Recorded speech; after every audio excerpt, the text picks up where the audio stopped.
Breaking news వస్తుంది. Municipal ఫలితాల జోష్ లో ఉన్న రేవంత్ సర్కార్ త్వరలోనే రైతులకు గుడ్ న్యూస్ చెప్పేందుకు సిద్ధమైంది.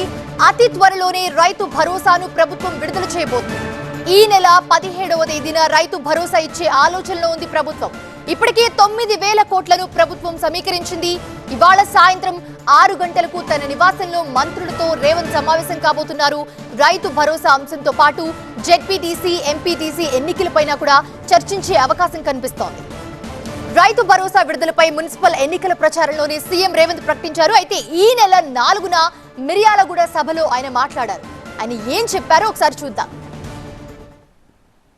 25,35,000 మందికి 21,000 కోట్ల రూపాయల రైతు రుణమాఫీ చేసి రైతులను అప్పుల నుంచి విముక్తి కలిగించడమే కాకుండా రైతు భరోసా కార్యక్రమంలో భాగంగా ప్రతి ఎకరాకు 6,000 రూపాయలు, 9,000 కోట్ల రూపాయలు 9 రోజుల్లోనే మీ ఖాతాలో వేయడం జరిగింది.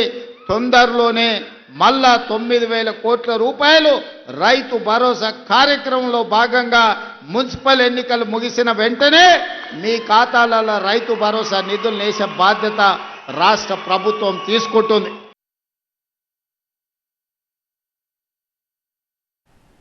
చెప్పినట్టుగానే రైతు భరోసా విడుదలకు కసరత్తు చేస్తున్నారు సీఎం రేవంత్. ఇదే అంశానికి సంబంధించి మరిన్ని అప్డేట్స్ అందించడానికి మా ప్రతినిధి ప్రభాకర్ లైవ్ లో జాయిన్ అవుతున్నారు. ప్రభాకర్, ప్రస్తుతం చూస్తూ ఉన్నాము, చెప్పిన విధంగానే ముందుకెళ్తున్నారు రేవంత్. అసలు త్వరలోనే గుడ్ న్యూస్ చెప్పబోతున్నారు రైతులకి. సో ఎప్పుడు ఉండబోతుంది, అసలు ఎంత విడుదల చేస్తారు, దీనికి సంబంధించి అప్డేట్స్ ఏంటి? మున్సిపల్ ఎన్నికల్లో చెప్పిన విధంగానే 17వ తారీఖున దీనికి ముహూర్తం పెట్టుకున్నట్టుగా తెలుస్తుంది. 17వ తారీఖునే రైతుల ఖాతాల్లో 9,000 కోట్లు, ఎకరానికి 6,000 చొప్పున రైతు భరోసాను ప్రభుత్వం జమ చేయడానికి సిద్ధంగా ఉంది. దీనికి సంబంధించి 9,000 crores ఇప్పటికే ఆర్బీఐ నుంచి సమీకరించి పెట్టుకున్నట్టుగా తెలుస్తుంది. సో దీనికి సంబంధించి ప్రభుత్వం చాలా క్లారిటీగా ఉంది. ముందు నుంచి మున్సిపల్ ఎన్నికలకు బిఫోరే వేయాలనుకున్నా కూడా కోడ్ ఇట్లాంటి ఇష్యూస్ వల్ల కొంత డిలే అయింది. మిర్యాలగూడ సభలో కూడా సీఎం చెప్పారు, మున్సిపల్ ఎన్నికలు అయిపోయిన వెంటనే వేస్తామని చెప్పారు. ఇప్పటికే మున్సిపల్ జోష్ కాంగ్రెస్ పార్టీలో కొనసాగుతున్న నేపథ్యంలో ఈరోజు 6 గంటలకు సీఎం నివాసంలో మంత్రులతో భేటీ కూడా ఉంది. సో దీంట్లో మున్సిపల్లో ఎక్కువగా స్ట్రైక్ రేట్ సాధించింది. దీనిపై అభినందనలు తెలపడంతో పాటుగా హంగ్ వచ్చిన స్థానాలు ఏం చేయాలి, సిపిఐతో పొత్తులో కొంత డిస్టర్బెన్స్ జరిగింది, సో దాన్ని ఏ విధంగా రెక్టిఫై చేయాలనే అంశాలు ప్రస్తావించినారు. ఇంకొక ఇంపార్టెంట్ బ్రేకింగ్ ఇక్కడ మార్నింగ్ టీవీ9 సీతక్కతో కూడా మాట్లాడింది.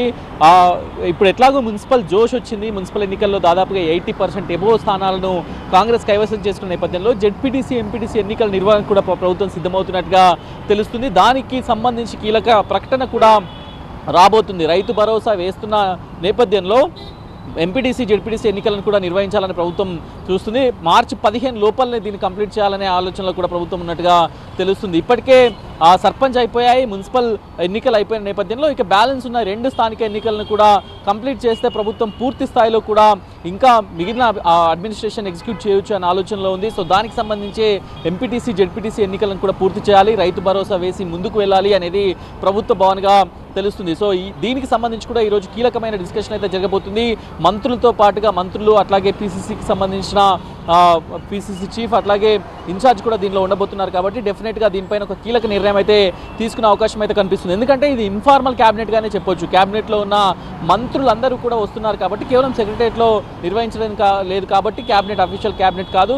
దానికి మించి ఇది ఇన్ఫార్మల్ క్యాబినెట్గానే చెప్పొచ్చు. కీలకమైన నిర్ణయాలు కూడా ఉండబోతున్నట్టుగా తెలుస్తుంది. దాంతోపాటుగా బడ్జెట్ సమావేశాలు ఈ మార్చ్ 1st వీక్లో ఉంటాయి అనుకున్నా కూడా సో దాన్ని కొంత ఎక్స్టెండ్ చేసి ఎట్లాగే ఎగ్జామ్స్ ఉన్నాయి కాబట్టి స్టూడెంట్స్కి ఎగ్జామ్స్ ఉన్న నేపథ్యంలో దాన్ని కొంత ఈ ఎన్నికలను ప్రీపోన్ చేసుకుంటే ఈ ఎన్నికలు అయిపోతాయి, మళ్ళీ జూన్, జూలై వరకు వెయిట్ చేయాల్సిన అవసరం ఉండదనే భావనలో ప్రభుత్వం ఉన్నట్టుగా తెలుస్తుంది. సో ఈ 15-20 రోజులలోనే నెక్స్ట్ మంత్ 2nd వీక్ కల్లా జెడ్పీటీసీ, ఎంపీటీసీ ఎన్నికలను కూడా ఇదే జోష్లో వెళ్ళాలి అనేది అయితే కాంగ్రెస్ ప్రభుత్వం ప్లాన్ చేస్తున్నట్టుగా అర్థమవుతుంది. సో ఈ రోజు దానికి సంబంధించిన కీలక అంశాలని ఈ మీటింగ్లో డిస్కస్ చేయబోతున్నారు.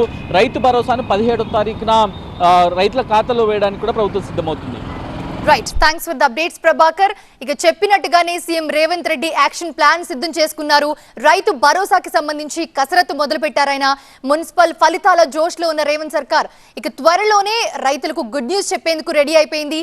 ఈ నెల 17వ తేదీన రైతు భరోసా ఇచ్చే ఆలోచనలో ఉంది రేవంత్ సర్కార్.